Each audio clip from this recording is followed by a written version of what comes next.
ইসলামের 5টি মৌলিক ভিত্তি রয়েছে। এক নম্বর হলো ঈমান, শাহাদাতি আল্লা ইলাহা ইল্লাল্লাহ ওয়া আন্না মুহাম্মাদুর রাসূলুল্লাহ। আল্লাহ ছাড়া কোনো মাবুদ নাই, আল্লাহ ছাড়া ইবাদতের উপযুক্ত আর কেউ নাই, এই সাক্ষ্য দেওয়া। এবং মুহাম্মাদুর রাসূলুল্লাহ সাল্লাল্লাহু আলাইহি সাল্লাম আল্লাহর রাসূল, তিনি সর্বশেষ নবী, তারপরে আর কোনো নবী ও রাসূল আসবে না। এটা হলো ঈমান। ইসলামের 5টি মৌলিক ভিত্তির মধ্যে এক নম্বর হলো ঈমান।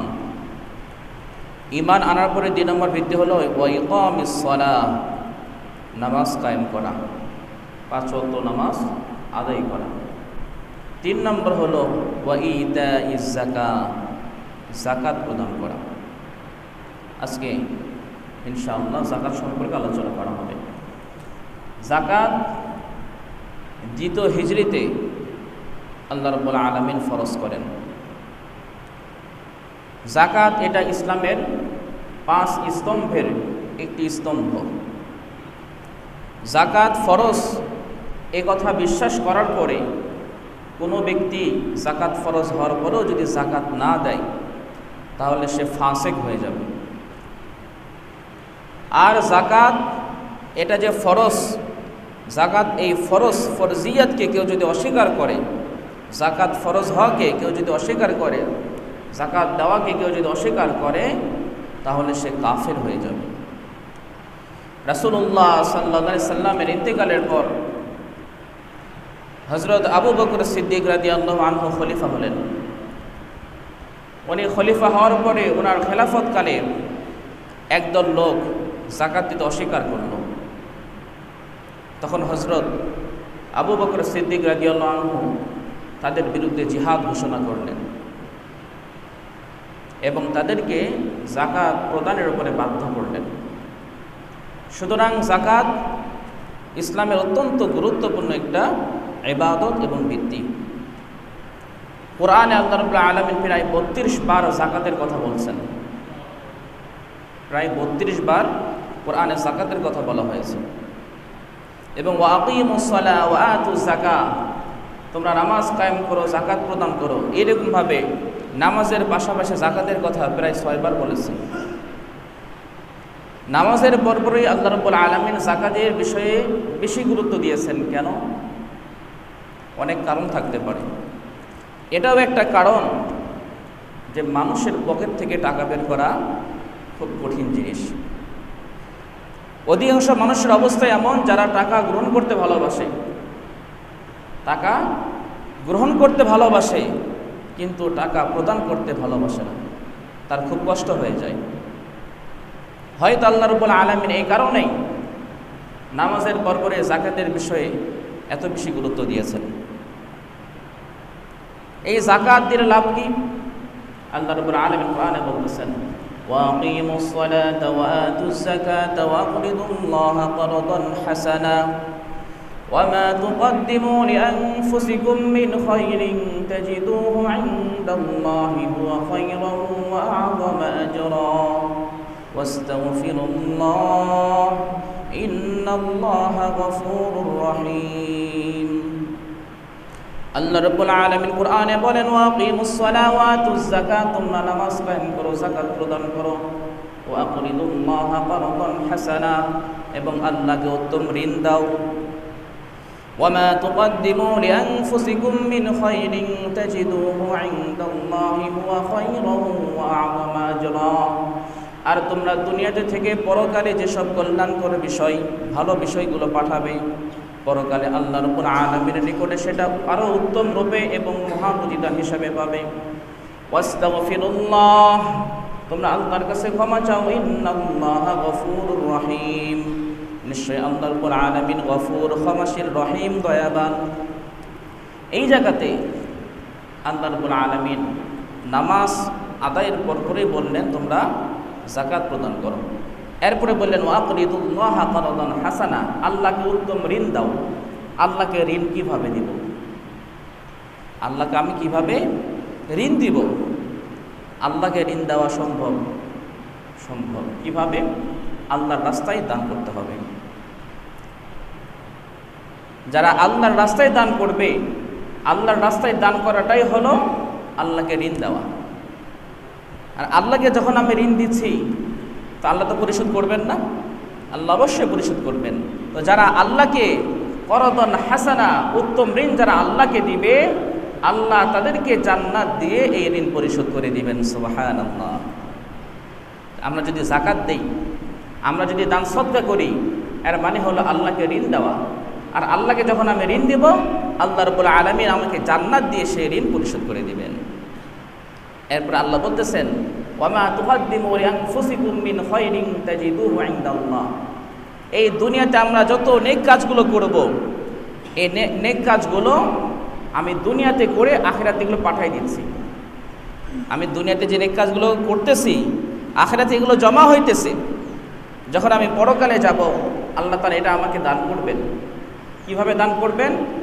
অতি উত্তম রূপে দান করবেন। এবং আমি যতটুকু করেছি, আল্লাহ তাআলা তার থেকেও আমাকে অনেক বেশি দিবেন।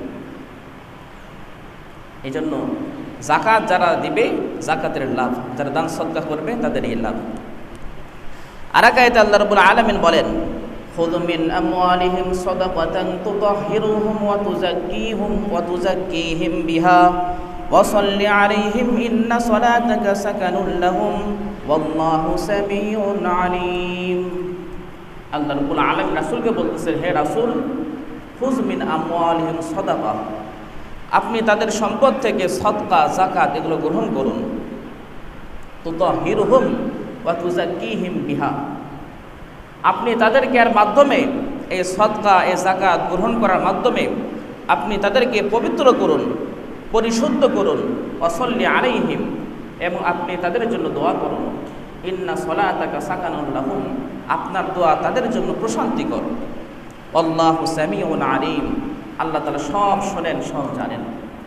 এখানে আল্লাহ রাসূলকে আদেশ দিলেন, আপনি মুমিনদের সম্পদ থেকে যাকাত গ্রহণ করুন, সদকা গ্রহণ করুন। এই যাকাত, সদকা এটা মুমিনের সম্পদকে পবিত্র করে দেয়, মুমিনদেরকে পবিত্র করে দেয়, তাদেরকে পরিশুদ্ধ করে, তাদেরকে পরিশুদ্ধ করে, তাদেরকে পবিত্র করে।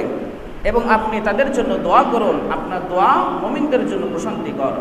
তো আমি যদি আমার সম্পদ, আল্লাহ রাব্বুল আলামিন আমাকে যে সম্পদ দিয়েছেন, এই সম্পদের উপরে যাকাত ফরজ হলে, আমি যখন যাকাত দেব সম্পদের, আমি যখন আমার সম্পদ থেকে দান সদকা করব, এর মাধ্যমে আমার সম্পদ পবিত্র হবে, আমি নিজেও পবিত্র হব, পরিশুদ্ধ হয়ে যাব। এটাও যাকাতের একটা ফায়দা। এখন যদি আমি যাকাত না দেই, আমার কি অবস্থা হবে? যাকাত যদি দেই তাহলে আমার এই লাভ।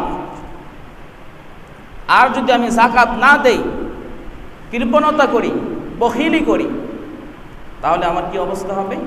আল্লাহ রাব্বুল আলামিন সেটা কোরআনে বলছেন, ওয়ালা ইয়াহসাবান্নাল্লাযীনা ইয়াবখুলুনা বিমা আতাহুমুল্লাহু মিন ফাদলিহি হুয়া খায়রুল লাহুম বাল হুয়া শাররুল লাহুম সায়ুতাওয়াকুনা মা বাখিলু বিহি ইয়াওমাল কিয়ামাহ ওয়ালিল্লাহি মিরাসুস সামাওয়াতি ওয়াল আরদ ওয়াল্লাহু বিমা তা'মালুনা খাবীর। আল্লাহ রাব্বুল আলামিন বলে দিচ্ছেন, ওয়ালা ইয়াহসাবান্নাল্লাযীনা ইয়াবখুলুনা বিমা আতাহুমুল্লাহু মিন ফাদলি, আল্লাহ নিজ অনুগ্রহে যাদেরকে ধন সম্পদ দিয়েছেন। আমার যে ধন সম্পদ আছে, এটা আল্লাহর অনুগ্রহ না থাকলে আমার কাছে আসতে পারতো নি, কোশ্চিন গেল না। আমার কাছে যতটুকু সম্পদ আছে, আল্লাহর অনুগ্রহ করে আমাকে এটা দিয়েছেন। আল্লাহ অনুগ্রহ না করলে আমি উপার্জন করতে পারতাম না। হতে পারতো এমন আমার দুইটা হাত নষ্ট হয়ে গেছে, হতে পারতো এমন দুটো চোখ নষ্ট হয়ে গেছে, হতে পারতো এমন আমি কানে শুনি না, হতে পারতো এমন আমি হাঁটতে পারি না, পা নাই। আল্লাহ তো আমার সব কিছু ঠিক রেখেছেন, আমাকে ভালো রেখেছেন, বিধায় আমি উপার্জন করতে পারছি। এটা তো আল্লাহর তরফ থেকে আমার প্রতি বড় অনুগ্রহ। তো আল্লাহ তাআলা অনুগ্রহ করে যাদেরকে ধন সম্পদ দিয়েছেন, এই ধন সম্পদ নিয়ে যারা বখিলি করে, কৃপণতা করে, আল্লাহ তাদেরকে বলছেন তারা যেন এই ধারণা না করে যে এটা তাদের জন্য খায়রুল লাহুম, কল্যাণকর হবে।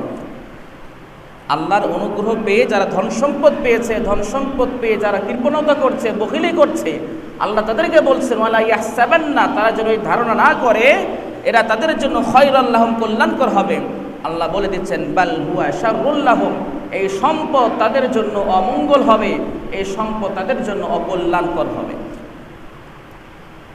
সায়াতাওয়াকুনা মা বাখিলু বিহি ইয়াউমাল কিয়ামা, কিয়ামতের দিন যে সম্পদ নিয়ে সে কৃপণতা করছে, এই সম্পদকে বেরি বানায়া তার গলার মধ্যে ঝুলাই দেওয়া হবে। নাউযুবিল্লাহ। কত ভয়াবহ বিষয়! আপনি যে সম্পদ ভালোবেসে মহাব্বত করে জমা করে রাখতেছেন, জাকাত ফরজ হয়ে গেছে, সম্পদের উপরে জাকাত দিচ্ছেন না, সম্পদের হক আদায় করছেন না, সম্পদ থেকে দান সদকা করছেন না, এই সম্পদ কিয়ামতের ময়দানে আল্লাহ রাব্বুল আলামিন বেরি বানায়া আপনার গলার মধ্যে ঝুলাই দিবেন। ওয়ালিল্লাহি মিরাসুস সামাওয়াতি ওয়াল আরদ। এরপরে আল্লাহ তাআলা বলছেন, এই যে দুনিয়ার আসমান জমিনের মালিকানা কার? আল্লাহ। আসমান জমিনের মালিকানা আল্লাহর।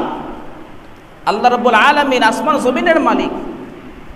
আল্লাহ তাআলার মালিকানাধীন জায়গায় থেকে আল্লাহর দেওয়া সম্পদ পেয়ে আল্লাহর হুকুম মানব না, এত বড় স্পর্ধা যদি আমি করি, এত বড় সাহস যদি আমি দেখাতে চাই, তা আল্লাহ রাব্বুল আলামিন কিয়ামতের ময়দানে আমার অবস্থা এমন করবেন, এই সম্পদকে বেরিয়ে বানায় আমার গলায় ঝুলাই দেবেন। এক হাদিসে আছে, রাসূল বলেন, আল্লাহ তাআলা যাদেরকে সম্পদ দিয়েছেন, এই সম্পদের উপরে যাকাত ফরজ হয়ে গেছে কিন্তু যাকাত দেয় না, আল্লাহ রাব্বুল আলামিন কিয়ামতের দিনে সম্পদকে একটা বিষধর সাপ বানাই দিবেন। বিষধর সাপ বানায়া ওই ব্যক্তি গলার মধ্যে ঝুলাই দিবেন। ওই সাপ তখন তার মুখের দুই পাশে কামড়াতে থাকবে আর বলতে থাকবে, আনা মালুকা আনা কাংসুকা, আমি তোমার সম্পদ, আমি তোমার জমা করা সম্পদ। তুমি দুনিয়াতে যে সম্পদকে জমা করে রাখছিলে, যাকাত ফরজ হয়ে গিয়েছিল, যাকাত দাও নাই, আল্লাহর রাস্তায় দান করো নাই, সদকা দাও নাই, আজ তুমি এই শাস্তি ভোগ করো। এভাবে আমার সম্পদ কাল কিয়ামতের ময়দানে আমাকে দংশন করবে, আমাকে শাস্তি দিবে যদি সেই সম্পদের হক আদায় না করি। আর যদি সম্পদের হক আদায় করি, ওই সম্পদ আমাকে জান্নাতে নিয়ে যাওয়ার ব্যবস্থা করে দিবে। সুবহানাল্লাহ। সুতরাং সিদ্ধান্ত আপনার আমার। আমি আমার সম্পদকে কি সাপ হিসেবে চাবো যে সাপ কিয়ামতের ময়দানে আমাকে শাস্তি দিক, নাকি আমি চাইবো আমার এই সম্পদ আমাকে জান্নাতে নিয়ে যাওয়ার মাধ্যম হোক? যদি চাই আমার এই সম্পদ আমাকে জান্নাতে নিয়ে যাওয়ার মাধ্যম হোক, এই সম্পদের উপর যাকাত ফরজ হলে যাকাত আদায় করতে হবে, এই সম্পদ থেকে দান সদকা করতে হবে। আর যদি আমি চাই আমার এই সম্পদ কাল কিয়ামতের ময়দানে আমাকে শাস্তি দিক, সাপ হয়ে আমাকে দংশন করুক, তাহলে সম্পদকে নিজের কাছে জমা করে রাখি, কিয়ামতের ময়দানে হাড়ে হাড়ে আর ফল ভোগ করতে হবে। হযরত আলী রাদিয়াল্লাহু আনহু বলতেন, কৃপণ লোকেরা বড়ই হতভাগা। যারা কৃপণ, যারা বখিল, তারা বড়ই হতভাগা। কেন? ওই দুনিয়াতে এরা জীবনযাপন করে ফকিরের মতো। যারা বখিল, যারা কৃপণ, তারা দুনিয়াতে জীবনযাপন করে ফকিরের মতো। সম্পদ খরচ করে না, ভালো জামা কাপড় কিনে না, টাকা পয়সা খরচ করতে চায় না, শুধু জমা করে শান্তি পায়, নিজে ভোগও করতে পারে না, ভালো খাইতেও পারে না। তো দুনিয়াতে তার সম্পদ থাকার পরেও সে যেন ফকিরের মতো চলাফেরা করে, কিন্তু কিয়ামতের ময়দানে ধনীদের মতো হিসাব দেওয়া লাগবে। তাহলে বেচারার দুনিয়াও গেল, আখেরাতও গেল। দুনিয়াতে সম্পদ পাওয়ার পরে গরিবের মতো চলল, আর আখেরাতে ধনীদের মতো হিসাব দেওয়া লাগছে। কত বড় হতভাগা! এই যে জাকাত, জাকাতের কিছু জরুরি মাসাইলগুলো আছে, এগুলো আমাদের জানা থাকা দরকার। জাকাত ফরজ কার উপরে হবে? যেহেতু মাসলা বলা হচ্ছে, একটু কান খাড়া করে শুনবো, মনোযোগে শুনবো। জাকাত ফরজ হওয়ার জন্য 5টা শর্ত আছে। এই 5টা শর্ত যার মধ্যে পাওয়া যাবে তার উপরে জাকাত ফরজ হয়ে যাবে। 1 নম্বর হলো বালেগ হতে হবে, প্রাপ্তবয়স্ক হতে হবে। না বালেগ ব্যক্তির উপরে জাকাত ফরজ হয় না।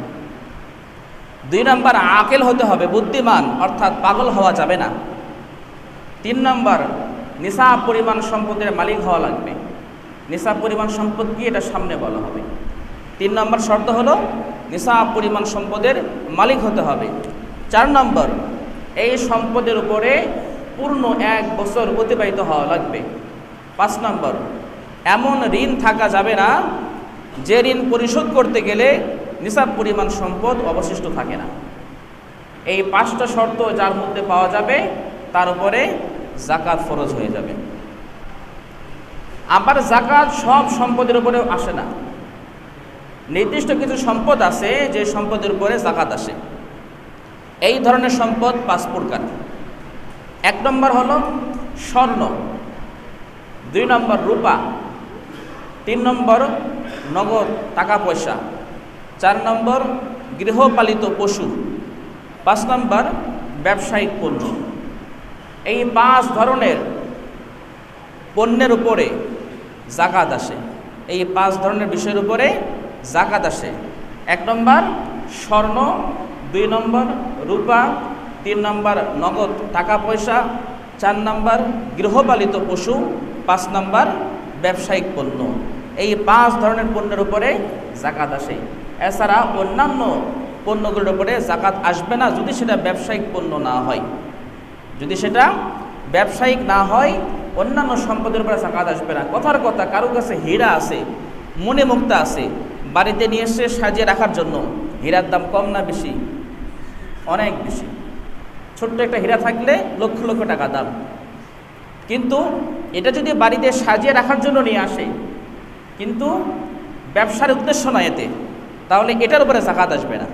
কারণ এই 5 প্রকার যে সম্পদের কথা বলা হলো তার মধ্যে ওই হীরা মণিমুক্তা আসছে না। হ্যাঁ, ওই হীরা মণিমুক্তার উপরে তখন যাকাত আসবে যখন সেটাকে ব্যবসায়িক পণ্য হিসেবে গণ্য করা হবে। আপনি ব্যবসা করার উদ্দেশ্যে কিনছেন, তখন তার উপরে যাকাত ওয়াজিব হয়ে যাবে। এই 5 প্রকারের যে পণ্য বলা হলো, এই 5 প্রকারের সম্পদের উপর কি আসবে? যাকাত আসবে, এছাড়া যাকাত আসবে না। এবার নিসাবের আলোচনায় আসি। নিসাব কি জিনিস? ধরুন স্বর্ণের কথা বলি, কারো কাছে শুধুমাত্র স্বর্ণ আছে, তো স্বর্ণের নিসাব হলো 7.5 ভরি। কত? স্বর্ণের নিসাব হলো 7.5 ভরি।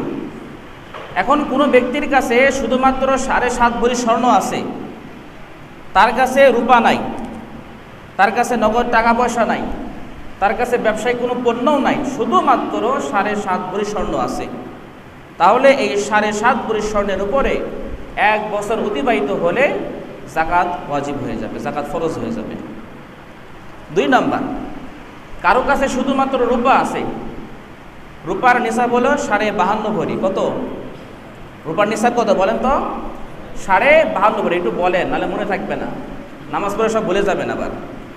রূপার নিসাব কত? 52.5 ভরি। কারো কাছে 52.5 ভরি রূপা আছে, তার কাছে আর কোনো সম্পদ নাই, কোনো সোনা নাই, কোনো নগদ টাকা পয়সা নাই, ব্যবসায়িক কোনো পণ্য নাই, শুধুমাত্র 52.5 ভরি রূপা আছে। তাহলে এর উপরে পূর্ণ 1 বছর অতিবাহিত হলে যাকাত ওয়াজিব হয়ে যাবে। 3 নাম্বার, কোনো ব্যক্তির কাছে স্বর্ণও নাই, রূপাও নাই, ব্যবসায়িক পণ্যও নাই, শুধুমাত্র নগদ টাকা পয়সা আছে। শুধুমাত্র কি আছে? নগদ টাকা পয়সা আছে, কোনো স্বর্ণও নাই, রূপাও নাই, ব্যবসায়িক কোনো পণ্যও নাই। তাহলে 52.5 ভরি রূপার যে মূল্য, 52.5 ভরি রূপার যে মূল্য, বর্তমানে রাষ্ট্রের ওলামায়ে কেরাম এটাকে নির্ধারণ করছেন 1,31,000 টাকা। 1,31,000 টাকা 52.5 ভরি রূপার মূল্য নির্ধারণ করা হয়েছে।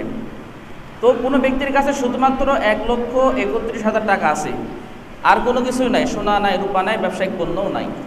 এই টাকার উপরে পূর্ণ 1 বছর অতিবাহিত হয়ে গেলে যাকাত ফরজ হয়ে যাবে। 4 নাম্বার, কোনো ব্যক্তির কাছে স্বর্ণও নাই, রূপাও নাই, নগদ টাকা পয়সাও নাই, লোকটা ব্যবসায়ী, তার দোকানে ব্যবসায়িক পণ্য আছে, যে ব্যবসায়িক পণ্যের মূল্য 1,31,000 টাকা, অর্থাৎ 52.5 ভরি রূপার যে মূল্য সে বরাবর চলে আসছে ব্যবসায়িক পণ্যের মূল্য। তার কাছে কিন্তু কোনো স্বর্ণও নাই, রূপাও নাই, নগদ টাকা পয়সাও নাই, শুধু কি আছে? শুধু কি আছে বলেন? শুধুমাত্র ব্যবসায়িক পণ্য আছে, এবং যে ব্যবসায়িক পণ্যের মূল্য 1,31,000 টাকা হয়ে যাচ্ছে, যেটা 52.5 ভরি রূপার মূল্যের বরাবর। তাহলে এর উপরে পূর্ণ 1 বছর অতিবাহিত হয়ে গেলেও যাকাত ওয়াজিব হয়ে যাবে।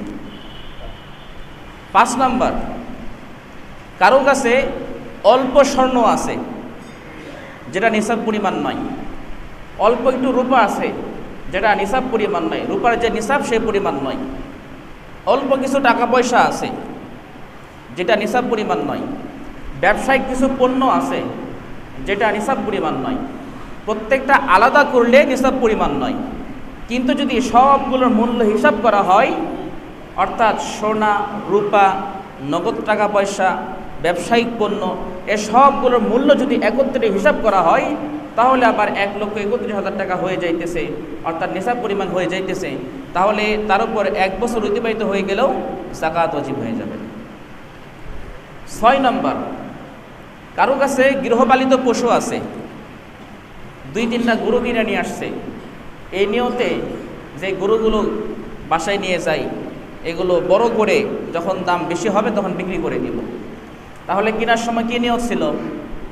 ব্যবসার নিয়ত। কেনার সময় কিসের নিয়ত ছিল? ব্যবসার নিয়ত। আর যখন কিনে তখন এর দাম ছিল নিসাব পরিমাণ, অর্থাৎ 3টা গরু কিনছে, 3টা গরুর দাম 1,31,000 টাকা। এই নিয়তে কিনছে, এগুলোকে লালন পালন করে বড় করব, যখন দাম বেশি হবে তখন বিক্রি করে দেব। কিনে নিয়ে আসার পরে পূর্ণ 1 বছর তার কাছে এই গরুগুলো ছিল। যখন বিক্রি করতে যাবে তখন দেখা গেল দাম 1,31,000 টাকা অথবা 2 লাখ টাকা হয়ে যাচ্ছে। তখন তার উপরে এই গৃহপালিত পশু যে তার কাছে থাকলো, তারপরে যাকাত চলে আসবে পূর্ণ 1 বছর থাকার কারণে।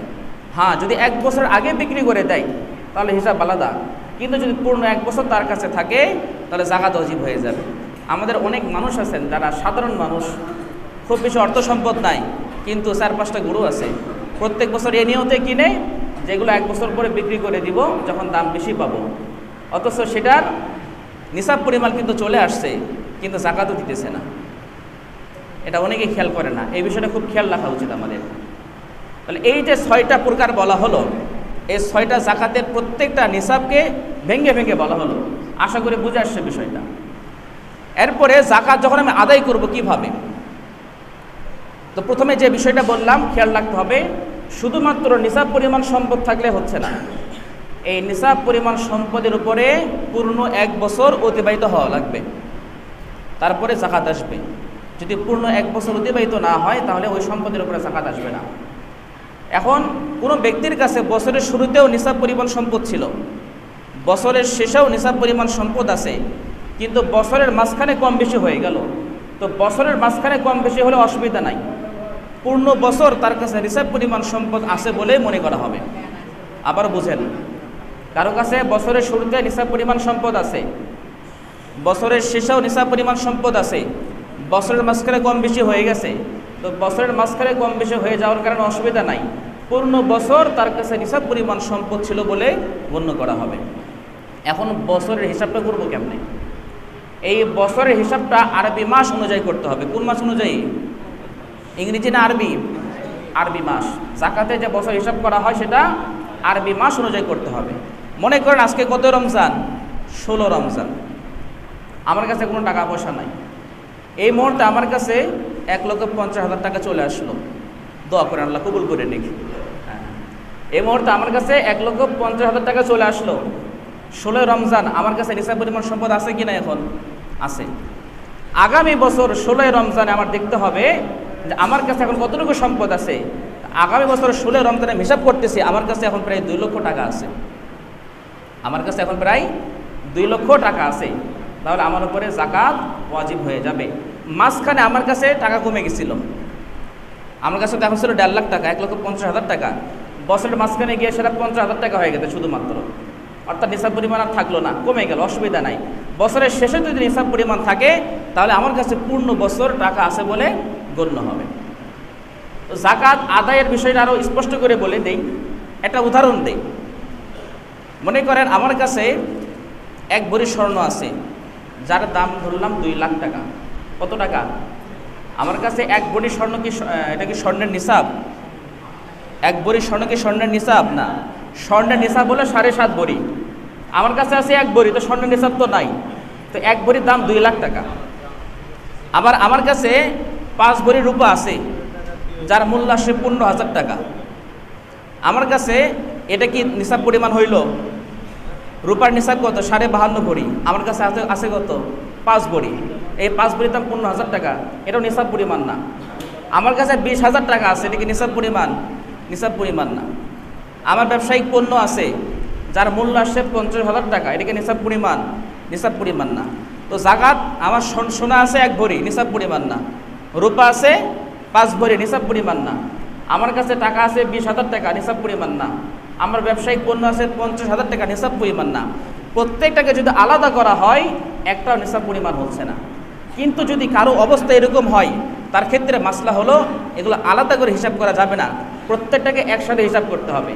এবার হিসাব করে দেখেন, 1 ভরি স্বর্ণ 2 লাখ টাকা, 5 ভরি রূপা 15,000 টাকা, নগদ 20,000 টাকা এবং ব্যবসায়িক পণ্য 50,000 টাকা, মোট কত হলো? 2,85,000 টাকা। কত হলো? 2,85,000 টাকা হলো। এখন আমার কাছে যখন এই 2,85,000 টাকা থাকবে, এবার যখন এরপরে পূর্ণ 1 বছর অতিবাহিত হয়ে গেল, বছরের মাঝখানে যা হয় হোক দেখার বিষয় নাই, শুরুতে ঠিক আছে, শেষে ঠিক আছে। তো বছরের শেষে দেখতেছে আমার কাছে সবগুলো মিলাইয়ে, প্রত্যেকটা আলাদা আলাদা করে নিসাব না, সবগুলো যখন মিলাইলাম তখন নিসাব হয়ে গেল। এখন নিসাব কত? 2,85,000 টাকা আমার কাছে আছে। এর 40 ভাগের 1 ভাগ অথবা 2.5%, যেভাবে হিসাব করেন, মোট সম্পদের 40 ভাগের 1 ভাগ অথবা মোট সম্পদের 2.5% যদি হিসাব করি, তাহলে আমার জাকাত আসছে 7,125 টাকা। অর্থাৎ 2,85,000 টাকা জাকাত কত আসছে আমার? 7,125 টাকা। এখন এরপর যখন বছর পূর্ণ হয়ে গেল, তখন বছর শেষে 7,125 টাকা আমার জাকাত দেওয়া লাগছে। এগুলো কিন্তু আলাদা করে নিসাব ছিল, আলাদা করে একটাও নিসাব ছিল না, কিন্তু এগুলোকে একসাথে করতে হবে। বছর শেষে এগুলোকে একসাথে করে তারপরে হিসাব করতে হবে। হিসাব করে যে পরিমাণ সম্পদ হইতেছে, যেমন 2,25,000 টাকার কথা বললাম, এর 40 ভাগের 1 ভাগ অথবা 2.5% যেভাবে হিসাব করেন, যে টাকাটা আসছে সেটা আপনার উপরে জাকাত, এটা আপনাকে জাকাত দেওয়া লাগবে। সেটা হচ্ছে 7,125 টাকা। তো আমাদের বর্তমান জাকাতের নিসাব কত বললাম? 1,31,000 টাকা। সুতরাং এখন প্রত্যেকের এই হিসাবটা করতে হবে যে 1 বছর পূর্বে যাদের কাছে সম্পদ আছে তারা অবশ্যই হিসাব রাখেন। এগুলো হিসাব রাখাটা জরুরি। যদি হিসাব না রাখেন, এটা আপনার গাফলতে আপনার গুনাহ হয়ে যাবে। আগে যে শাস্তির কথাগুলো বলা হলো, সেই শাস্তির সম্মুখীন হয়ে যাবেন। এই জন্য সম্পদ থাকার পরপরই, যখন সম্পদ চলে আসছে আমার কাছে, তখন তাকে হিসাব করতে হবে। প্রয়োজনে কোনো নোটে লিখে রাখেন, কোনো জায়গায় লিখে রাখেন যে এত তারিখে আমার কাছে এই পরিমাণ সম্পদ আসছিল, এটা আমার বছরের গণনা শুরু হয়ে গেল। যখন ওই তারিখ, আগামী বছর আবার ওই তারিখ চলে আসছে, পূর্ণ 1 বছর হয়ে গেল, তখন আবার সম্পদের হিসাব করে দেখেন আমার কাছে নিসাব পরিমাণ সম্পদ আছে কিনা। যদি থাকে তো জাকাত ওয়াজিব হয়ে যাবে। আবার অনেকের বছর পূর্ণ হয় নাই, চিন্তা করতেছে রমজান মাস অনেক ফজিলতপূর্ণ মাস, এই মাসে তো দিলে সওয়াব বেশি পাওয়া যাবে। রমজান মাসের পরে আমার বছর আসতেছে শাওয়াল মাসে, শাওয়াল মাসে যদি আমি জাকাত দিই, তো রমজানে দেওয়ার মতো কি ফজিলত পাবো না। তো আমি যদি অগ্রিম আদায় করতে চাই, তবে এটা সই হয়ে যাবে। হযরত আলী রাদিয়াল্লাহু আনহু, না হযরত আব্বাস রাদিয়াল্লাহু আনহু রাসূলকে জিজ্ঞেস করেন, ইয়া রাসূলুল্লাহ, আমি যদি অগ্রিম জাকাত দিয়ে ডেকে হবে? রাসূল বললেন, হ্যাঁ, তুমি দিয়ে দাও। সুতরাং কেউ যদি ফজিলত লাভের আশায় সামনে তার বছর পূর্ণ হবে, কিন্তু আগে রমজানে সেটা দিয়ে দেয়, তো এটা আদায় হয়ে যাবে। জাকাতটা কাদেরকে দিব? জাকাতের হকদার সম্পূর্ণ গরিব মিসকিন, যাদের কাছে নিসাব পরিমাণ সম্পদ নাই, যারা মিসকিন অসহায় জীবনযাপন করছে, তারাই একমাত্র জাকাতের হকদার। জাকাতের টাকা তাদেরকে দেওয়া যাবে না। যারা ধনী মানুষ, যাদের কাছে নিসাব পরিমাণ সম্পদ আছে, তাদেরকে জাকাতের টাকা দেওয়া যাবে না। নিজের মা বাবাকে, দাদা দাদিকে, নানা নানিকে জাকাতের টাকা দেওয়া যাবে না। নিজের সন্তানদেরকে, নাতিপতিদেরকে জাকাতের টাকা দেওয়া যাবে না। জাকাতের টাকা মসজিদে দেওয়া যাবে না। জাকাতের টাকা মসজিদে দেওয়া যাবে না। মসজিদে সাধারণ দান সদকা করতে হয়, জাকাতের টাকা মসজিদে দেওয়া জায়েজ নাই। অনেক জায়গায় জনকল্যাণমূলক কাজ হয়, এলাকার উন্নয়নমূলক কাজ হয়, এমন কোনো জায়গাতেও জাকাতের টাকা দেওয়া যাবে না। অমুসলিমদেরকে জাকাতের টাকা দেওয়া যাবে না। জাকাতের টাকা শুধুমাত্র কারা পাবে? যারা অসহায়, গরিব, মিসকিন, শুধুমাত্র তারাই জাকাতের হকদার। এটা জাকাতের মৌলিক কিছু মাসলা বললাম, সময় কম।